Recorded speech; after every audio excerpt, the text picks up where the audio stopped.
मित्रों, आज हम एक प्रसंग ले रहे हैं कहानी का। एक शिक्षिका थी हिमांशी और उसके पास पढ़ने वाले बच्चे राजू की। टीचर नई नई अपॉइंट हुई थी स्कूल में पढ़ाने के लिए, प्राइवेट स्कूल थी और प्री प्राइमरी क्लासों के अंदर उसको एजुकेशन का मौका मिला। अनेक सपनों, अनेक ताने बाने, जीवन के अनुभव, अपने ज्ञान का जब अप्लाई करने के लिए जब मौका मिलता है, इंसान हर समय चाहता है कि मैं बेहतर करूँ। कहानी थोड़ी संवेदनात्मक और भावात्मक है, आपको मैंने सुनाई भी है, लेकिन जो मूल चिंतन है वो किसी भावबोध की जागृत अवस्था के कारण मेरे अंदर आज एक सचेतन मन में ये विषय सामने आया, इसलिए मैंने इसको आपके सामने रखना चाहा। राजू भी एक बस उलझा हुआ सा बच्चा, तीसरी कक्षा में पढ़कर अभी चौथी में आया था। क्लासें नई नई शुरू हुई थी। कक्षा के अंदर मुश्किल से 1.5 महीना बीता होगा जुलाई के बाद।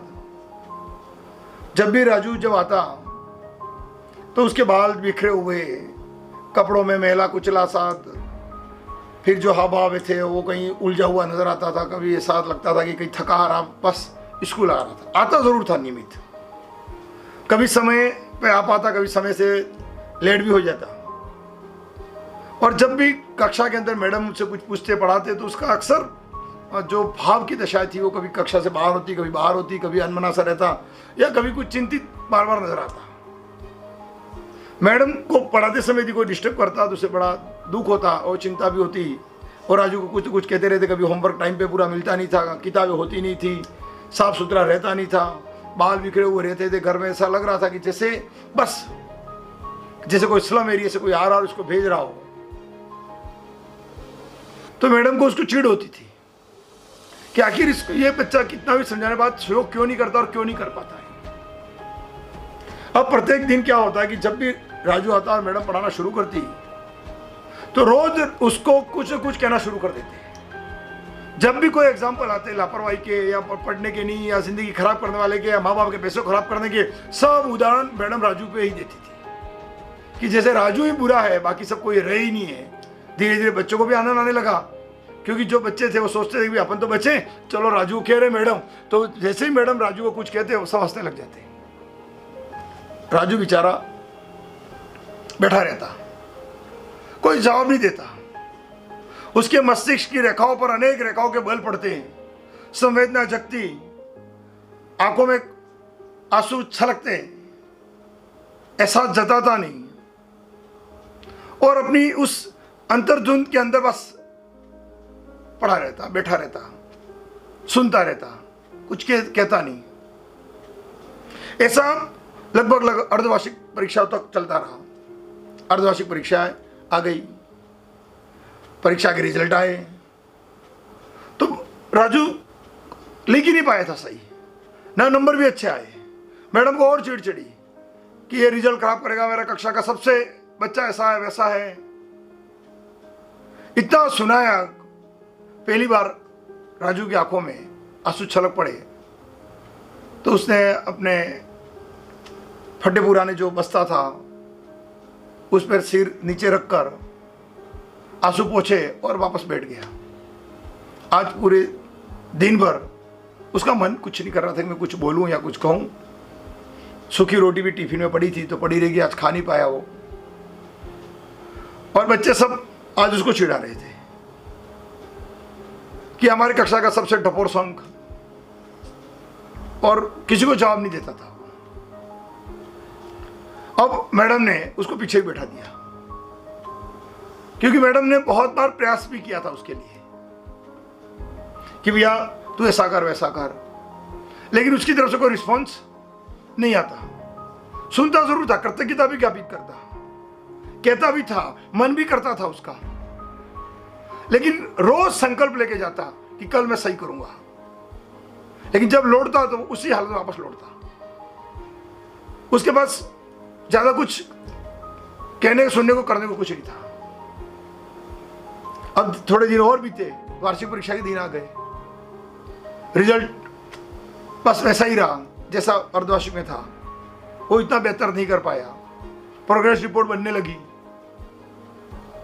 और प्रोग्रेस रिपोर्ट में लिखते समय मैडम ने उसके ऊपर टिप्पणियां लिखी इतनी बुरी कि ये बच्चा ऐसा है वैसा है, उसको संभाला नहीं गया, इसकी ज़िंदगी खराब हो सकती है, उसके माँ बाप को चाहिए कि उसको विशेष तौर पर ध्यान दें, या उसका भविष्य अंधकार में है।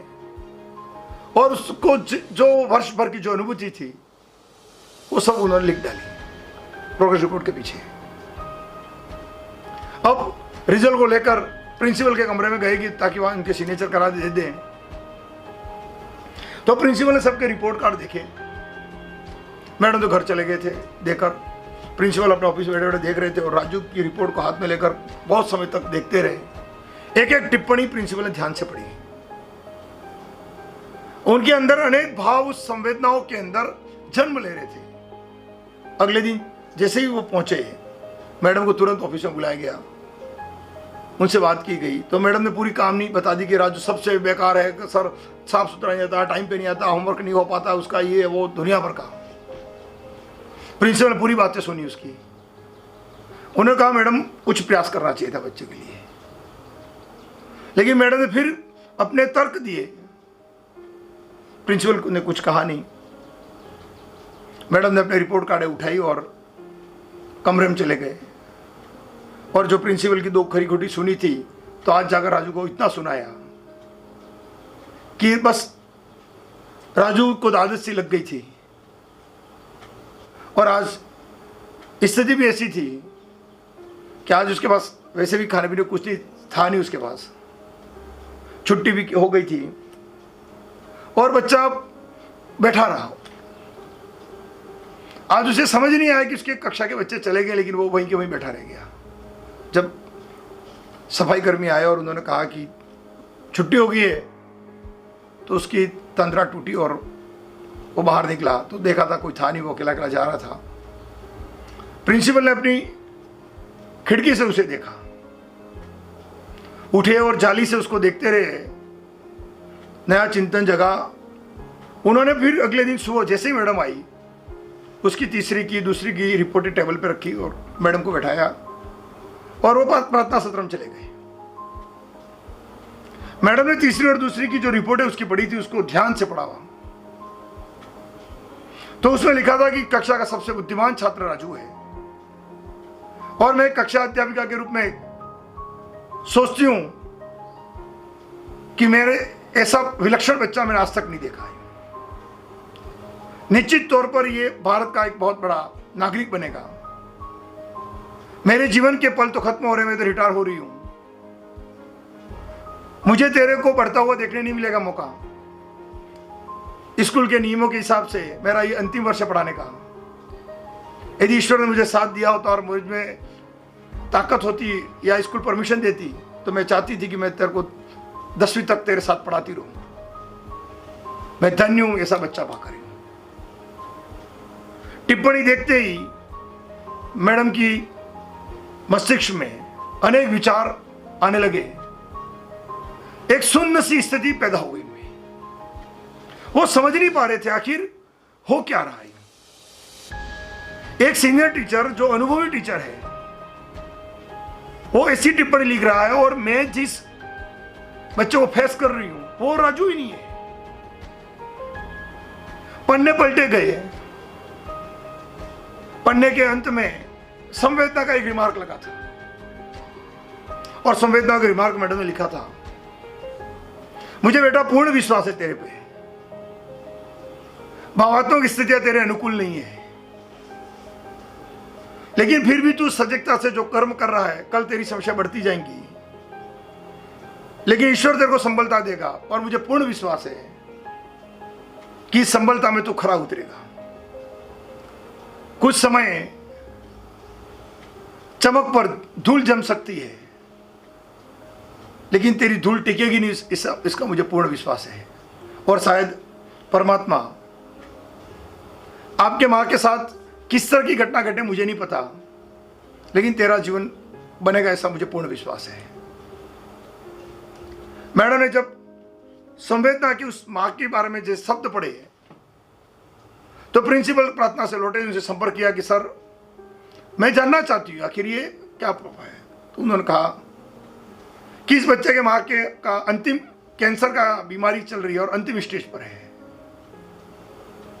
अभी का जो समय उसमें अंतिम स्टेज पर है जब मैडम थे तब प्राइमरी स्टेज पे थी। मैडम धम से अपनी कुर्सी पर बैठे, ऐसा लग रहा था कि शायद घड़ों पानी उन पर गिर गया हो, कि वो समझ नहीं पा रहे थे कि मैं क्यों भावों और संवेदनाओं को समझ नहीं पाई। मैंने क्यों ना उसके वातावरण को जानने का प्रयास किया। उन्होंने बड़ी हिम्मत की और राजू के सामने जाने की उनकी बस मन में इच्छा ही नहीं हो रही थी कि मैं कैसे जाऊं। कक्षा पहुंचे राजू के पास,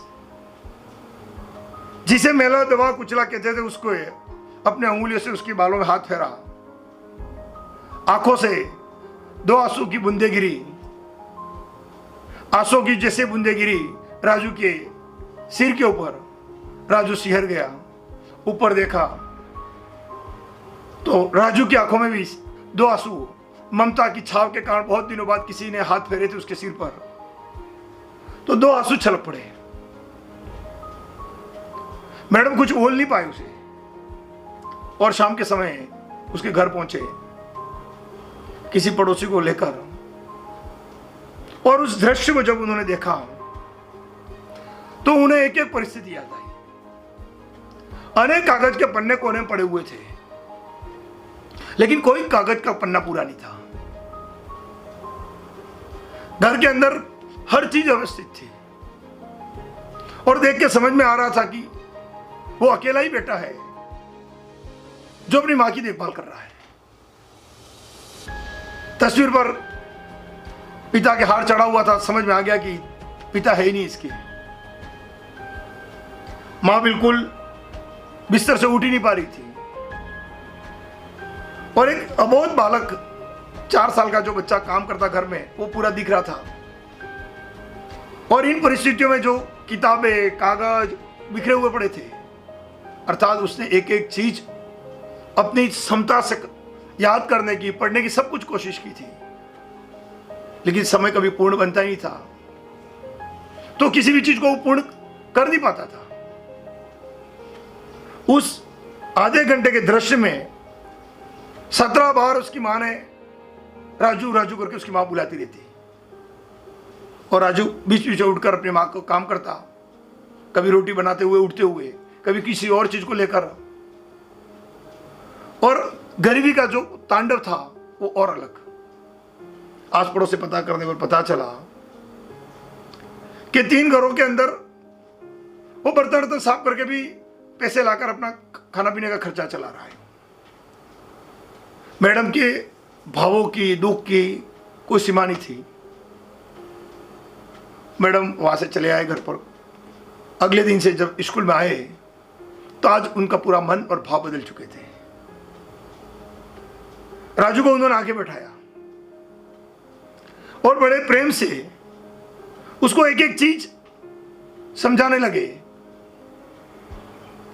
राजू आज भी वो बस निर्लिप्त भावों से वैसे जीवन को देख रहा था, ऐसा ही जीवन चल रहा था उसका। एक भावात्मक स्थिति का जो प्रतिस्फुटन हुआ था, वह दोनों के बीच में एक लगावात्मक स्थिति। अब वो राजू को धीरे धीरे समझाने लगे। जैसे ही स्कूल में आता उसके लिए एक बेसिक व्यवस्था करा दी गई थी कि वो थोड़ा सा फ्रेश हो जाता, सफाई भाई कर ले। मैडम रोज उसके लिए टिफिन लेकर आते, उसके साथ ही बैठ के उसको खाना खिलाते। पढ़ाई के लिए भी उसको जो समय नहीं मिलता था होमवर्क आदि करने का, तो मैडम ने उसके लिए व्यवस्था करा दी। उसको लिए उचित अवसर और एक सहयोगात्मक स्थितियां बननी शुरू हुई। धीरे धीरे राजू में एक भाव जगने लगे। मैडम के अंदर भी अपने कर्तव्यों के भाव जागृत हुए। रिजु उसकी परिस्थितियां बदलती गई और घर की परिस्थितियां और जटिल होती गई। स्कूल की परिस्थितियों में कुछ पॉजिटिव सकारात्मक होने लगा, लेकिन घर की परिस्थितियां प्रकृति ने उसके लिए और जटिल बना दी। अब बाकी स्थिति और बुरी होती गई। सत्र खत्म होते होते 5वीं तक स्थितियां और विपरीत हो गई और उसकी मां चल बसती है।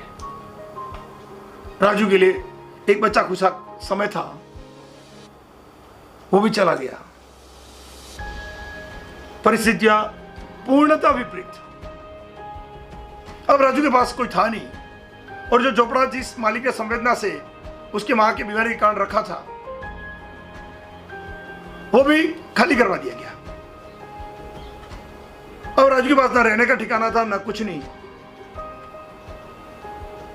तो उसने निर्णय लिया कि मुझे कुछ बदलना चाहिए।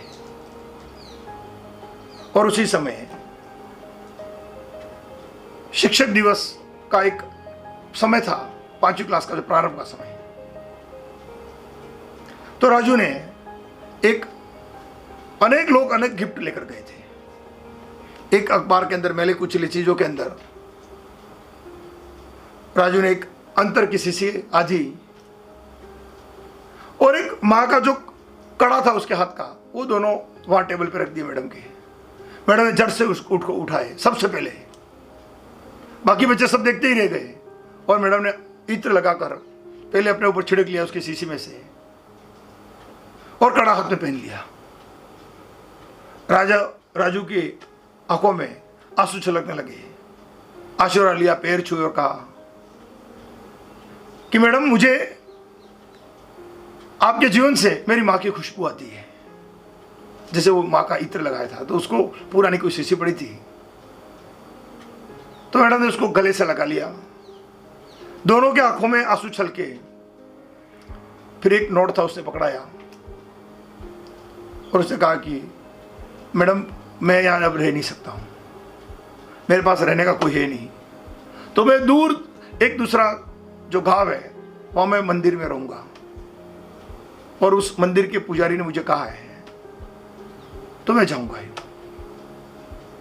मैडम कुछ कहते उसके पहले राजू रोता हुआ वहां से निकल गया, और उसके बाद फिर कभी नहीं मिला। मैडम ने मंदिर में भी कोशिश की जो उसने कहा था वहां जाकर देखने का, तो पुजारी ने कहा कि मेरी गलती थी और मैं निर्दयी था, मैंने रखा तो सही, लेकिन मैं इतना उस पर काम कर रहा था, इतना अत्याचार करने लगा कि वो बच्चा मेरा अत्याचार सह नहीं सका और आधी रात को एक दिन चला गया। वो यहाँ रहता नहीं है। लेकिन शिक्षक दिवस के दिन कहीं ना कहीं पोस्ट उसके कोई न कोई लेटर, कागज, मैडम के नाम की चिट्ठी जरूर आती जिसमें उसका संदेश होता।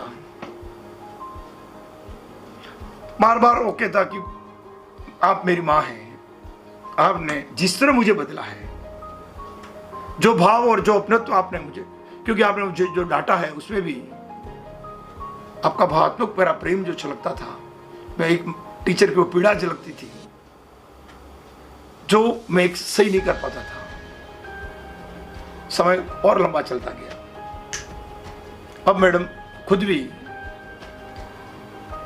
अपनी दहलीज पर आ चुकी थी, शादियां हो चुकी थी, उनका भी परिवार सब कुछ चल आए थे। और एक दिन देखा कि एक लेटर आया, उसमें लेटर में लिखा हुआ था कि मैडम कि मेरी शादी और आपको आना है, और आप जब तक नहीं आएंगे मैं शादी नहीं करूंगा। और उसमें आने जाने का प्लान का टिकट भी रखा हुआ था। मैडम ने अपने पति से परमिशन ली और राजू के हस्ताक्षर को तो ढूंढ रहे थे। उनके दिमाग में राजू अंतर्मन बैठा हुआ था, अपने बच्चों से भी ज्यादा। तो वो तो तुरंत तैयार हो गए और प्लेन में बैठकर चल पड़े। एक्चुअल में राजू की शादी थी और अब वो राजू नहीं रहा था। अब राजू बहुत बड़ा कलेक्टर बन चुका था और पूरे डिस्ट्रिक्ट का हेड था, और कलेक्टर बनकर उसकी शादी का मौका था। आज वहां डॉक्टर, इंजीनियर, नेता सब लोग खड़े हुए थे। सभी लोगों ने कहा कि भैया मुहूर्त निकला जा रहा है, आप रुके क्यों हो? मैडम जिस प्लेन से आ रहे थे वो प्लेन 2 घंटे लेट हो चुका था।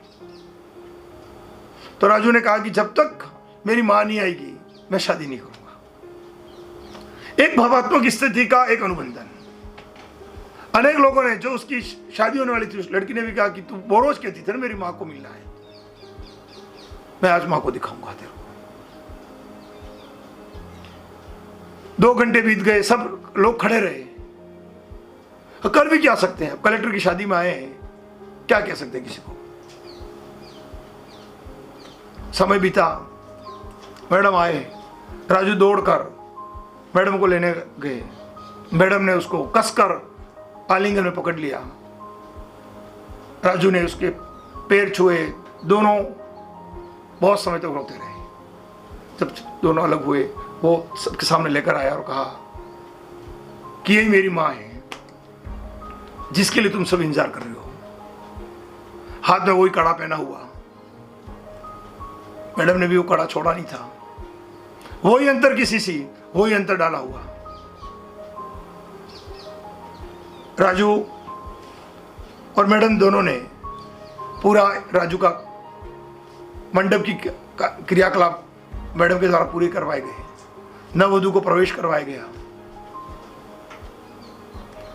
मैडम को सच्ची जो श्रद्धांजलि, भावात्मक जो अनुभूति थी मां के रूप में, वहां प्राप्त हुई।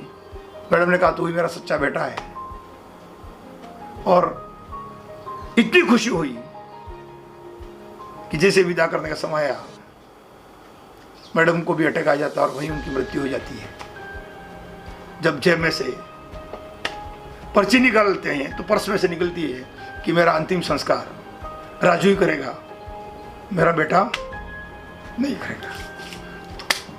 तो ये भावात्मक स्थिति का, एक संबलता का पूरा कहानी होती है। जीवन जब भाव उद्दलित होते हैं ना, तो वहां ईश्वर का वास होना शुरू होता है। भावों के संबंधों में कोई श्रेष्ठत्व नहीं होता है। जीवन इन्हीं संवेदनाओं से निर्मित होता है। और उसके भी जब बच्चे आए तो राजू के हाथ से उन्होंने भी मां की अंतिम इच्छा पूरी की। तो जब भाव पल्लवित होते हैं तो कर्म और आनंद एक आकार लेकर जीवन निर्माण करना शुरू करते हैं। शायद राजू के कर्म थे। 7 साल का बच्चा 8 साल का बच्चा मां के दायित्व को पूरा करके उसकी बीमारी में इलाज कर रहा है। मां नहीं संभाल रही उसको। 8 साल का बच्चा अपनी जिम्मेदारी को समझकर मां की सेवा कर रहा है। एक 8 साल का बच्चा अपनी संबलता, अपनी प्रामाणिकता से, धैर्य के साथ दिए गए उपेक्षा उलाहने को की अनुभूति को समझने का पावर रखता है। मैडम ने कहा, लेकिन मैडम के प्रति उसका तिरस्कार भाव नहीं है। मैडम के प्रति उपजने वाली उस पीड़ा के कटु शब्दों में भी उसका प्रेम झलकता है। उसमें उसके सौंदर्य को समझने की उसमें बुद्धि है। और सच्ची मां की पश्चाताप भरी श्रेष्ठत्व, शिष्यत्व का आशीर्वाद प्राप्त है उसमें। ऐसा बच्चा कलेक्टर बनेगा ही बनेगा, उसको कोई रोक नहीं सकता है। क्योंकि भाव जब प्रकृति बनकर साथ देते हैं तो शिक्षा अपने आप, भौतिकवाद की शिक्षा उसके अंदर अपने आप पल्लवित होनी शुरू हो जाती है। इसलिए भाव शक्ति जब आपकी संबलता बन जाती है तो उसके कलेक्टर बनने में उस मरी हुई मां का भी आशीर्वाद है। उस मां की भी तड़प है जो उसकी चिट्ठी बताती है कि वो राजू को मिलने के लिए ही जिंदा थी। इसलिए राजू को मिलती है और घर वापस लौटती नहीं है। ये उस शिष्य, गुरु की मां का उस शिष्य के प्रति भाव है, उसके प्रति उसकी भावनात्मक स्थितियां हैं। और उस बेटे में भी भावों को कद्र करने की एहसास है। इसलिए वो चिट्ठी भी उसके पास है, उसका इत्र भी उसके पास है, आत्मा भी उसके पास है। तो जो प्रतीक आपके पास जो होते हैं वो भावों से होने चाहिए। झूठे और दिखाव के प्रतीक कभी निर्माण नहीं कर पाते हैं। इसलिए जब भावों के अंदर कोई कटुता नहीं होती है तो श्रेष्ठत्व अपने आप से होना शुरू होता है। यही इस कहानी का मूल तथ्य है। तो जीवन के अंदर भाव पैदा करें, बाकी काम प्रकृति पे छोड़ दें। बाकी सब काम अपने आप होंगे। कर्तव्य के प्रति भाव रखें, निर्माण के प्रति भाव रखें और प्रत्येक आपके प्रति लाए हुए भावों को एक इबादत की तरह पूजना शुरू करें। इसलिए चाहे राष्ट्रभक्ति के लिए भी कोई जब भक्ति करता है तो जान देकर भी देश को समृद्ध कर देता है। राम वनवास चले जाते हैं भावों से, तो दशरथ प्राण छोड़ देते हैं। सीता भावों के कारण पूरी जिंदगी तपस्या करती है, लेकिन आनंद मनाती है, जीवन का एक सौंदर्य ढूंढती है अपने पति में। राम के अंदर भी सीता का सौंदर्य है। तो जहां सौंदर्य भाव पलते हैं, सबरी का भाव, बस प्रत्येक दिन का उत्सव है, तो राम को आना ही है। जहां भाव पल्लवित होते हैं, प्रकृति आकार लेना शुरू करती है। इसलिए अपने जीवन में उन भावों को समझिएगा। भाव सामाजिक संस्कृति के अहंकार पोषित नहीं होने चाहिए। भाव सरलता से आते हैं, और जब पूर्ण रूप से आकार लेते हैं तो तुमको वही सब प्राप्त होता है जो तुम चाहते नहीं हो, इससे भी बेटर तुमने सोचा नहीं, वो सब होने लगता है। यही तो मूल शक्ति है। इसलिए प्रताप के जब भाव जग जाते हैं तो वो विजेता बनना शुरू हो जाता है। संसाधन अकबर के गुण होने शुरू हो जाते हैं, प्रताप को कोई डिगा नहीं सकता है। आजाद जब भावमय हो जाते हैं तो अंग्रेजों की गोलियां भी उसका कुछ बिगाड़ नहीं सकती है। क्यों? क्योंकि उसके भाव उसके अधीन है और उसका जुनून उसके भाव है। तो भावों का तारतम्य जब बढ़ता है नहीं तो वो प्रकृति बन जाती है। धन्यवाद आप सभी को। इसलिए अपने उन भावों को पैदा करें जो कर्म करना चाहते हो उसके प्रति, और आपके प्रति जो भाव रखते हैं वो उसको पूर्णता का आकार दें। शायद आपका व्यक्तित्व वहीं से बनेगा।